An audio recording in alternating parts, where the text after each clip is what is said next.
अस्सलाम वालेकुम। कैसे हैं आप सब लोग? उम्मीद है कि जी सब ठीक ठाक होंगे। आज जी ये ज़बरदस्त किस्म का केक बनने जा रहा है, वो भी ओवन के बगैर। हम बनाएंगे जी इसे प्रेशर कुकर में।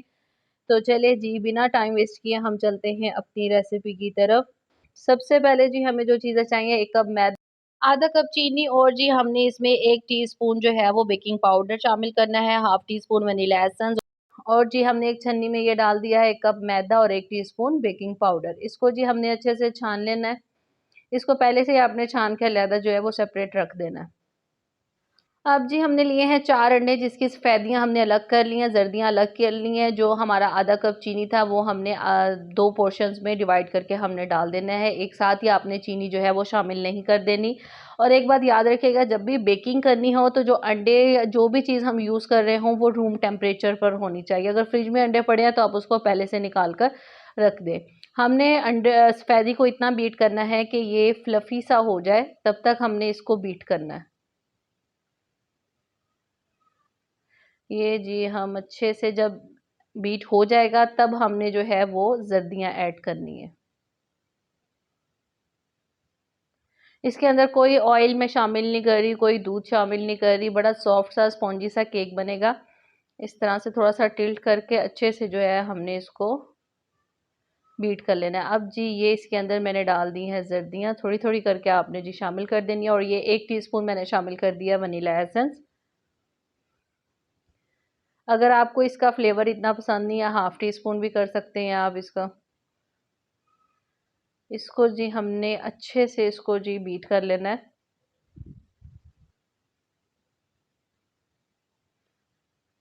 ये देखें जी, मीडियम इसकी आप स्पीड रखिएगा बीटर की। ये देखें इस तरह से जी, ये आपने अब इसके रिमूव कर ली है। अब जी हमने जो हमारा मैदा बनाया था, जो मिक्सचर था, वो हमने 2 पोर्शन में करके इसके अंदर शामिल करना है। और ये हमने जी है इस तरह से हल्के हाथों से है इसको हमने मिक्स करना है, और एक ही डायरेक्शन में हमने मिक्स करना है। हमने ये नहीं कि एक क्लॉकवाइज एंटी क्लॉकवाइज, यानी कि दोनों साइड से आपने जो है इसको मिक्स नहीं करना। आपने बहुत आहिस्ता आहिस्ता इसको मिक्स करना है। ये देखें इस तरह से, और एक ही डायरेक्शन में आपने इसको घुमाना है। बड़ा सॉफ्ट सा हैंड यानी कि यूज़ कीजिएगा, ज़्यादा ज़ोर लगाने की इसमें ज़रूरत नहीं है। अगर आप इस तरह से ओवर मिक्सिंग करेंगे ना, तो क्या होगा, हमारा स्पॉन्ज जो है वो बैठ जाएगा, वो जो है वो स्पॉन्जी नहीं बनेगा, हार्ड किस्म की हमारी जो है वो जो हमारा केक बनेगा वो हार्ड बनेगा। ठीक है ना, इस चीज़ का ध्यान रखना है आपने। ज़्यादा जो है इसकी ओवर मिक्सिंग नहीं करनी। जो हमने मिक्सिंग जो बीट हमने करना था वो हमने एग वाइट और जर्दी को हमने अच्छे से उस वक्त बीट कर लिया था। ये जी अब हमने अच्छे से कर देना है मैदा मिक्स। बड़े ही सॉफ्ट हैंड से जी हमने इसको अच्छे से करते जाना है मिक्स। और जी ये हमारा हो चुका है अच्छे से मिक्स। ये देखिए जी, जो इसकी फ्लफीनेस थी वो अभी भी कायम है, बरकरार है। अब जी ये मोल्ड नहीं है, टेंशन नहीं लेनी। बर्फ वाला कटोरा चुको ते ओदे उत्ते ओनू ग्रीस करो ते ओदे उत्ते लगाओ जी तुसी बटर पेपर। आराम से जी आप इसको जी डाल सकते हैं अपना बैटर इसके अंदर। कोई टेंशन लेने की ज़रूरत ही नहीं है जी, हमारे पास जो है वो मोल्ड नहीं है। आप क्या करें, आराम से आप बर्फ वाला कटोरा लें, कोई भी सिल्वर का आपके पास है तो आप उसको यूज़ कर सकते हैं।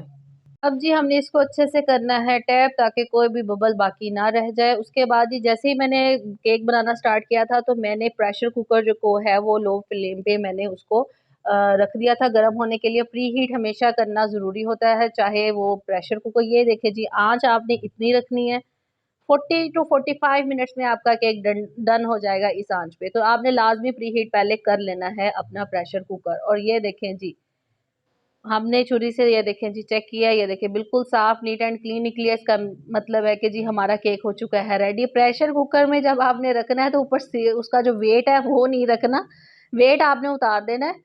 तो फिर आपने जो है उसको लो आंच पे जो है ना आपने रख देना। ये देखिए क्या ज़बरदस्त किस्म का हमारा केक हो चुका है रेडी। इसको ठंडा होने दिया था मैंने रूम टेम्परेचर पर। ये देखें जी क्या ज़बरदस्त सॉफ्ट सा केक बना है। अब जी हमने कोई हार्ड एंड फास्ट रूल नहीं है। इसकी जो लेयर्स हमने कट करनी है, जो बिगनर्स है ये उनके लिए है खासकर। ये मैं दिखा रही इस तरह से। ये भी अगर सिंपल आपके पास छुरी है तो आप सिंपल नाइफ ले लें, ज़रूरी नहीं है कि केक कटिंग करने वाली ही आपके पास नाइफ हो। इस तरह से सबसे पहले आपने जो है वो निशान लगा लेने हैं, इस तरह से करके जितनी आप लेयर्स चाहते हैं उतनी लेयर्स में। मैं यहाँ पे 3 लेयर्स वाला केक बना रही हूँ, तो अगर आपको 4 लेयर्स चाहिए तो आप इस तरह से 4 लेयर्स में भी इसको कट कर सकते हैं। इस तरह से आपने पहले, सबसे पहले जो है वो हल्के हल्के कट लगाकर इस तरह से आपने सारे चारों तरफ जो है इसके इस तरह से आपने कट लगा लेने। ये देखें जी, अच्छे से, इतने ज्यादा गहरे भी नहीं, बस इतना हो कि ये देखें जबरदस्त किस्म। अब जी हमने लेना है धागा, जो भी आम नलकी होती है, जो कपड़े सिलाई करने वाला धागा होता है, वो धागा ले सिंपल सा। आपने जो हमने कट लगाया था उसके अंदर जी हमने इस तरह से करके इसको डाल देना है, ये दोनों साइड से। इस तरह से डालने के बाद हमने हल्के हाथों से जो है वो धागे को जो है वो खींचते जाना है। उसके केक के ऊपर आपने हाथ रख लेना है, ये देखिए इस तरह से। और आपने हल्का हल्का इस तरह से करके, जिस तरह से आप हैंड मूवमेंट देखें मेरी, इस तरह से आपने जो है वो धागे को खींचते रहना। ये बड़ा जबरदस्त किस्म का कटिंग का तरीका है। मैंने एक दो दफा, ये बिगनर्स के लिए है स्पेशली, मेरे जैसे जो बिगनर्स हैं उनके लिए है ये स्पेशली, क्योंकि उससे कट नहीं सही होता, समटाइम्स वो ऊपर नीचे हो जाती है कटिंग जो है वो। बाज दफा एक साइड से मोटा कट हो जाता है और एक साइड से पतला कट हो जाता है। इस तरह से ये इक्वल आपकी लेयर जो है वो कट होगी। ये देखें जी, ये सबसे बेस्ट तरीका है लेयर्स काटने का। इससे आप जिस हद तक पतली लेयर चाहें केक की कट कर सकते हैं आप। इस तरह से जी ये खींच लिया और ये देखें जी क्या जबरदस्त किस्म का स्पॉन्जी हमारा केक, ये देखें रेडी हुआ है। ये देखें अब जी इसी तरह से ये देखें कोई अनइवन है ही नहीं हमारा केक, ठीक है ना। इसी तरह से ये देखें हमने सेकंड लेयर भी इसी तरह से कट कर लेनी है। धागा जो है हमने इस तरह से जो है वो खींचते जाना है, हाथ ऊपर रख के बड़े एहतियात से खींचना है। ये भी नहीं कि यकदम खींचे, आहिस्ता आहिस्ता करके आपने ये सारा प्रोसेस करना है। और जी ये हमारी तीनों लेयर्स हो चुकी हैं कट। अब हम जी इसकी क्रीम रेडी कर लेंगे। मैंने यहाँ पे 2 कप यूज किया है व्हिपी क्रीम, आप कोई भी क्रीम यूज कर सकते हैं। ये जी मैंने यहाँ पे 2 कप शामिल कर दिए हैं क्रीम। इसमें क्रिस्टल्स नहीं होनी चाहिए, इस चीज का आपने ध्यान रखना है, क्रीम के अंदर जो है वो क्रिस्टल्स नहीं होने चाहिए। ये देखिए जब हमने इसको करना है अच्छे से बीट। अगर आपने फ्रीजर वाले खाने में रखी हुई है तो उसको निकाल कर कुछ देर के लिए आप बाहर रख दें, ताकि जो उसके क्रिस्टल्स वगैरह हैं वो खत्म हो जाए। अब जी हमने इसको अच्छे से इस तरह से बीट करना है और जी ये करते जाना है। अगर आपको मीठा ज़्यादा पसंद है तो आप इसमें चीनी जो है आइसिंग शुगर भी शामिल कर सकते हैं। मैंने केक में भी चीनी कम रखी थी, वहाँ पे मैंने 1 कप मैदा लिया था तो आधा कप मैंने जो है वहाँ पे चीनी यूज़ की थी। अगर आपको चीनी ज़्यादा पसंद है तो आप उसको 3/4 कप भी कर सकते हैं या फिर 1 कप भी आप चीनी का इस्तेमाल कर सकते हैं। मैंने हाफ कप यूज़ किया था। इस तरह से जी हमारी क्रीम की ये थिकनेस होनी चाहिए, ये देखें इस तरह से ये पीक बननी चाहिए क्रीम की हमारी, ठीक है ना। ये जी हमारी क्रीम हो चुकी है रेडी। अच्छा मैं पता क्या करी थी, मैंने जो फूड कलर यूज़ करना था वो मुझे मिला नहीं, तो मैंने सेपरेट जो मुझे मिला लिक्विड फूड कलर, वो मैंने पहले सेपरेट थोड़ी सी क्रीम निकाल कर उसमें जो है वो मैंने डालकर ट्राई किया कि ये ना हो कि मेरी क्रीम सारी ख़राब हो जाए। तो इस तरह से अगर आप कभी आपके साथ भी हो जाए तो आप इस तरह से कर लीजिएगा, क्रीम को अलहदा एक बाउल में निकाल के थोड़ी सी क्रीम को उसके अंदर कलर को मिक्स करके देख लीजिएगा। अगर आप सेटिस्फाइड हैं देन आप उसको सारी क्रीम के अंदर मिक्स कर सकते हैं।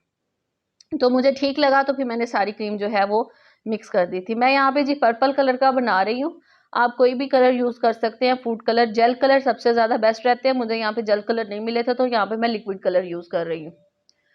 ये जी अच्छे से हमने इसको बीट कर लेना है। कलर डालने के बाद भी ये जी हमारी हो चुकी है अच्छे से मिक्स। और जी हमने इसको पाइपिंग बैग में डाल लेना है इस तरह से। पाइपिंग बैग में जब आप केक के ऊपर आपने क्रीम लगानी है ना, जो बिगनर्स है उनके लिए स्पेशली वो पाइपिंग बैग में जो है वो क्रीम को भर के फिर आप यूज़ करें, वो उससे ज़्यादा जो है वो बेस्ट क्रीम लग जाएगी। ये जी मैंने दूध लिया था, दूध को मैंने गर्म करके उसमें 1 कप उसमें थोड़ी सी मैंने चीनी शामिल की थी। आप अपने टेस्ट के अकॉर्डिंग उसमें चीनी शामिल कर सकते हैं। जब दूध नॉर्मल टेम्परेचर पे आ गया था तो फिर मैंने केक के ऊपर लगाना इसको स्टार्ट कर दिया था। ये जी मैंने पाइपिंग बैग में डालकर आगे से कट कर लिया था और इस तरह से करके अब जो है मैं क्रीम लगा रही हूँ इसके ऊपर। इसको जी हमने अच्छे से चारों तरफ जो है वो लगा देना है। ये देखें ज़बरदस्त, बहुत ज़बरदस्त बीट हुई थी क्रीम। अब जी इसको हमने इसके ऊपर फैला देना है अच्छे से। ये देखिए जी अच्छे से हमने इसको ये देखिए, इस तरह से पाइपिंग बैग में डालने से ना ज़्यादा बेस्ट यानी कि लग जाती है क्रीम। जो एक्सपर्ट है वो तो ज़ाहिर बात है स्पैचुला से भी लगा सकते हैं, लेकिन जो बिगिनर्स हैं वो पाइपिंग बैग में डालकर लगाए तो ज़्यादा बेस्ट है। ये जी मैंने यहाँ पे कुछ लिए थे पाइनएप्पल, उनको चॉप्ड कर लिया था, वो मैंने इसके अंदर शामिल कर दिए हैं। लेयर्स के अंदर मैं पाइनएप्पल शामिल करूँगी। और ये जी हमने सेकंड लेयर रख दी है, उसके ऊपर भी इसी तरह से हमने जो है अपना दूध का जो मिक्सचर बनाया हुआ था वो हमने डाल देना है। आप चाहें तो सिरप भी यूज़ कर सकते हैं, लेकिन वो एक्स्ट्रा मीठा हो जाएगा, तो इससे बेहतर है कि आप दूध में हल्की सी चीनी डालकर वो शामिल कर लें। It's all up to you, जितना आपको मीठा पसंद है आप उसी हिसाब से मीठा भी डाल सकते हैं। तो ये जी मैंने और पाइनएप्पल शामिल कर दिया, ये हमारी जी सेकंड लेयर है।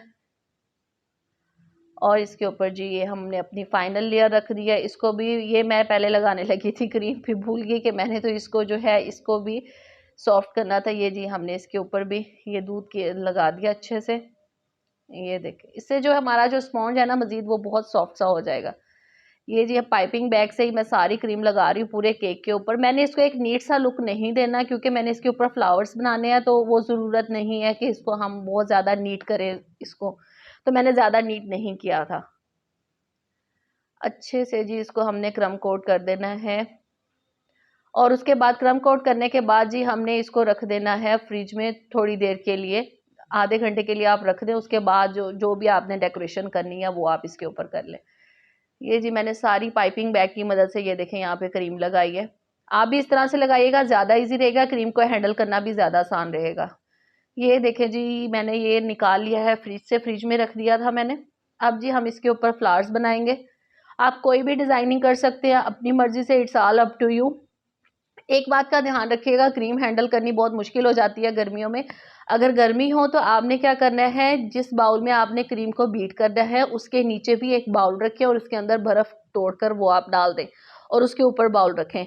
और एक आपने ये भी काम करना है कि जिस बाउल में क्रीम बीट कर रहे हैं उस बाउल को, और जो हमारे एग बीटर के जो जिससे हम बीट कर रहे हैं उसको भी जो है हमने उसके अंदर फ्रिज के अंदर फ्रीज़र में रख देना कुछ देर के लिए, ताकि वो ठंडा हो जाए। हमने उसके बाद जो है उसको हमने बीट करना है। ये देखें जी हमारा ज़बरदस्त किस्म का जो है वो केक हो चुका है रेडी। यहाँ पर मैंने शुगर कोटेड बॉल्स ऐड की हैं, आप कुछ भी अपनी पसंद की डेकोरेशन कर सकते हैं। ज़बरदस्त किस्म का जी ये हमारा बेहतरीन सा केक हो चुका है रेडी। उम्मीद है जी आपको आज की रेसिपी अच्छी लगी होगी। मेरे चैनल को सब्सक्राइब करना, लाइक करना मत भूलिएगा। मिलते हैं जी आपको नेक्स्ट वीडियो में, तब तक के लिए अल्लाह हाफिज़।